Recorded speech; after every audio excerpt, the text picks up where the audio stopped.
أعوذ بالله من الشيطان الرجيم. بسم الله الرحمن الرحيم. وما خلقت الجن والإنس إلا ليعبدون ما أريد منهم من رزق وما أريد أن يطعمون إن الله هو الرزاق ذو القوة المتين. پیش خدمت ہے شرح کتاب التوحید لفضیلۃ الشیخ عبداللہ ناصر الرحمانی حافظہ اللہ. وقول الله تعالى يقولون لو كان لنا من الأمر شيء ما قتلنا هاهنا، وقوله الذين قالوا لإخوانهم وقعدوا لو أطاعونا ما قتلوا. ویسے اگر کہنا اس کے کچھ استعمالات ہیں. لو استعمال کرنے کے، لفظ اگر استعمال کرنے کے کچھ طرق ہیں، کچھ انواع ہیں اس کی، کچھ اس کے استعمالات ہیں. ان میں سے بعض درست اور بعض غلط. پہلا استعمال، لو استعمال کرنا شریعت پر اعتراض کرتے ہوئے. ایک مسئلہ شریعت کا، اس پر آپ نے عمل کیا، اس پر نقصان ہو گیا. آپ کہیں کہ اگر یہ عمل میں نہ کرتا یہ نقصان نہ ہوتا.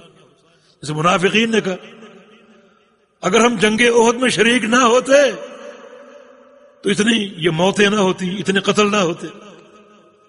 یہ شریعت پر اعتراض. غزوہ اور جہاد اللہ کا امر تھا، نبی اسلام کا امر تھا. اس میں جانا اور شریک ہونا، اور پھر جو بھی شہادتیں ہوئیں سب اللہ تعالیٰ کی حکمتیں. ان پر ایمان لاؤ، ان کو قبول کرو، اس پر راضی ہو جاؤ. آگے یہ مستقل باب آ رہا ہے. تو اگر کا لفظ استعمال کرنا شریعت پر اعتراض کرتے ہوئے یہ باطل، جیسے منافقین نے کیا کہ یہ 70 شہادتیں ہوئیں جنگ احد میں شریک ہونے کی بنا پر. اگر شریک نہ ہوتے، ہماری بات یہ مان لیتے، جہاد میں نہ جاتے تو یہ قتل نہ ہوتے. یہ اگر ناجائز. آگے اس پر ان قرآن کی آیت آ رہی ہے یقولون لو کان لنا من الامر شیء ما قتلنا هاهنا. حالانکہ منافق تو ایک بھی نہیں مارا گیا. جو 70 شہادتیں ہوئیں وہ اپنی طرف منسوب کریں زیادہ مدینے کے صحابہ تھے، انصار صحابہ. یہ ان کے صدق ایمان کی نشانی. نبی علیہ السلام کے ساتھ یہ عہد کیا تھا اپنی جانیں قربان کریں گے، اور جنگ احد میں کر دی. انس فرماتے ہیں کہ اکثر شہدائے احد انصار صحابہ تھے. جو 70 قرا شہید ہوئے تھے دھوکے سے، سارے انصار تھے. مسیلمہ کی جنگ میں 70، یمامہ میں 70 شہید ہوئے، سارے انصار تھے.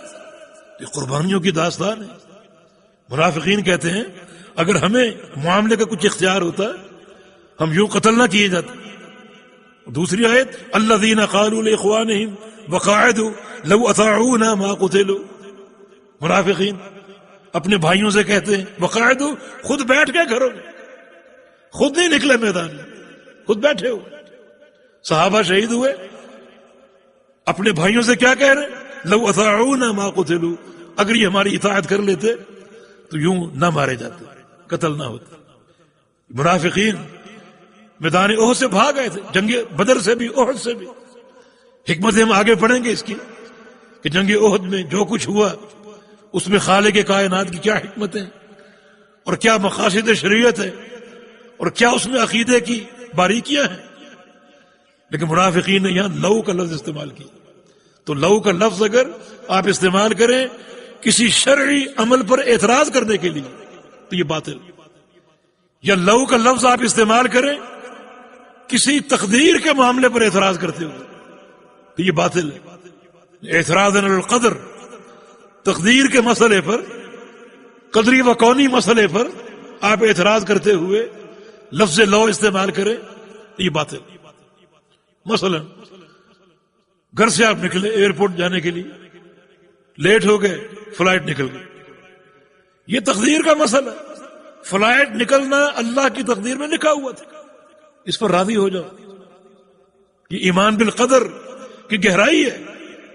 اب آپ کے اگر میں الارم لگا لیتا، جلدی آنکھ کھل جاتی، جلدی گھر سے نکل آتا، راستے میں اگر ٹریفک جام نہ ہوتی تو فلائٹ مل جاتی. فلائٹ کا ملنا محال ہے، چھوٹ گئی مانا اللہ کی تقدیر میں یہی لکھا ہو. اب دنیا کی کوئی طاقت اس فلائٹ کو یہ تمہیں فراہم نہیں کر سکتی، تو اس کے فیصلے پر راضی ہونا. تو یہ اعتراض کس چیز پر ہے؟ اللہ کے امر قدری پر. ایسا نہیں کہنا چاہیے. اللہ تعالیٰ کے امر قدری پر یہ اعتراض، اس کو قبول کر لو. اس طرح لو کا استعمال ندامت اور حسرت کے مقامات پر، خواہ امر شرعی ہو یا امر قدری ہو، اس تحسر کا فائدہ کیا ہے؟ اس حسرت کا فائدہ کیا ہے؟ اس ندامت کا فائدہ کیا ہے؟ جو ہونا تھا وہ ہو گیا، یہ اللہ کا امر قدری ہے، اس پر راضی ہو جاؤ تاکہ اللہ تم سے راضی ہو. تقدیر اللہ کا امر ہے، دنیا کا ہر تغیر اللہ کے امر سے ہو رہا ہے. اس پر راضی برضا ہونا یہ اللہ کی رضا کا باعث ہوگا. اور ندامت کرتے رہنا، کوستے رہنا، حسرت کا اظہار کرتے رہنا، نہ اس کا فائدہ ہے اور نہ یہ تقدیر پر ایمان لانے کا قرینہ ہے. اس نقصان کو قبول کر لو. میرے رب کی رضا ہے. جن کے ایمان قوی ہوتے ہیں بڑے بڑے نقصان وہ اللہ کی رضا سمجھ کے قبول کر لیتے اور اللہ ان کو بدلہ دیتا ہے ان کا. وہ آپ کو حدیث سنائی تھی کہ فرشتے کسی بچے کی روح قبض کرتے تو اللہ فرماتے میرے بندے کی آنکھوں کی ٹھنڈک تھا، یہ اس کے دل کا یہ ٹکڑا تھا، تو اس کو چھین کر لے. یا اللہ تیرا امر تھا، میرے بندے کو سناؤ وہ کیا کر رہے. یا اللہ وہ تیری رضا پر راضی ہے، تیری رضا پر راضی ہے. اللہ تعالیٰ فرشتوں کو حکم دیتا ہے میرے بندے کا ایک عالی شان محل بناؤ جنت میں ایک ایسے مقام پر جو حمادین کا علاقہ ہے.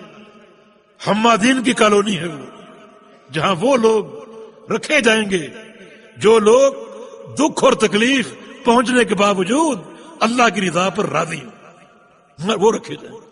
یا اللہ بیٹا اس کا چھین لیا اور تیری وہ حمد بیان کر. اللہ تعالیٰ کا ہر امر عدل ہے.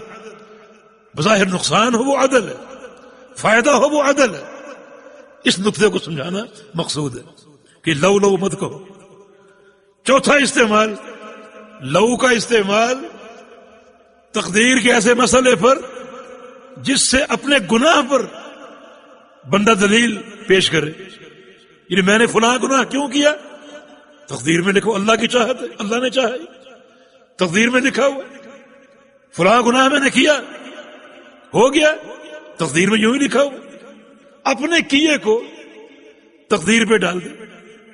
اللہ اگر نہ چاہتا وہ گناہ میں نہ کرتا. مشرکین مکہ کہا کرتے تھے لو شاء اللہ ما اشرکنا، ہم شرک کر رہے ہیں، یہ تقدیر میں لکھا ہوا ہے. اللہ اگر چاہتا ہم شرک نہ کرتے تو اپنی معصیت کو وہ کس پر ڈال رہے ہیں؟ تقدیر کے لکھے ہوئے پر. نوشتہ ہے تقدیر. اس معنی میں بھی لو جو ہے وہ ناجائز. آپ کے ذہن میں ایک اشکال آئے گا کہ آدم علیہ السلام نے نوشتہ تقدیر سے استدلال کیا تھا. صحیح بخاری کی حدیث ہے، عالم ارواح میں دونوں کی ملاقات ہوئی، موسیٰ علیہ السلام اور آدم علیہ السلام. ملاقات کی کیفیت اللہ جانتا. موسیٰ علیہ السلام نے کہا انت ابونا، آپ ہمارے باپ ہیں. اللہ تعالیٰ نے آپ کو جنت دی، صرف ایک دانے سے روکا تھا، آپ وہ کھا بیٹھے اور خود بھی جنت سے نکلے، ہمیں بھی نکال دی. وہ دانہ اگر آپ نہ کھاتے تو آپ جنت میں ہوتے، ہم آپ کی اولاد بھی جنت میں ہوتے. ایک حدیث میں آتا ہے کہ فضاحتنا، آپ نے ہمیں فضیحت میں ڈال دی، آپ نے ہمیں فضیحت میں ڈال دی. یہ موسیٰ علیہ السلام کا اعتراض تھا. آدم علیہ السلام کا جواب کیا تھا؟ کیا جواب تھا؟ کہ لما تحتج علی بما كتب اللہ علی، کہ تم اس مسئلے پر کو دلیل بنا کر مجھ سے بحث کیوں کر رہے ہو جو اللہ نے لکھا ہوا تھا. نوشتہ تقدیر تھا، تقدیر میں لکھا ہوا تھا کہ میں نے یہ دانہ کھانا ہے، وہ میں نے کھایا، جنت سے نکل گیا. تو کہتے ہیں یہ ایک نافرمانی. آدم علیہ السلام نے بھی اس نافرمانی پر تقدیر کے لکھے ہوئے سے استدلال کیا. لیکن فرق ہے ان دونوں باتوں میں۔ مشرکین کا کہنا ہمارا شرک کرنا اس لیے ہے کہ تقدیر میں یوں ہی لکھا ہوا ہے، وہ شرک میں ملوث ہونے کے ساتھ ہے۔ آدم علیہ السلام نے یہ بات کب کہی؟ توبہ کر کے، استغفار کر کے، یا اللہ مجھے معاف کر دے، سچی توبہ کی، اللہ نے قبول کر لی۔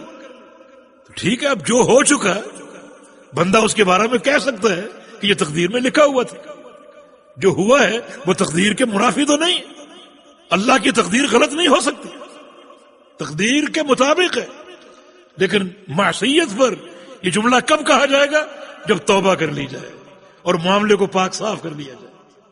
اس طرح لو کا استعمال ایک اور بھی ہے، یہ مختلف تمناؤں میں لو کا استعمال کرنا۔ اگر میں یوں کر لوں مجھے فلاں چیز مل جائے، اس کا تعلق مستقبل سے، ماضی سے نہیں۔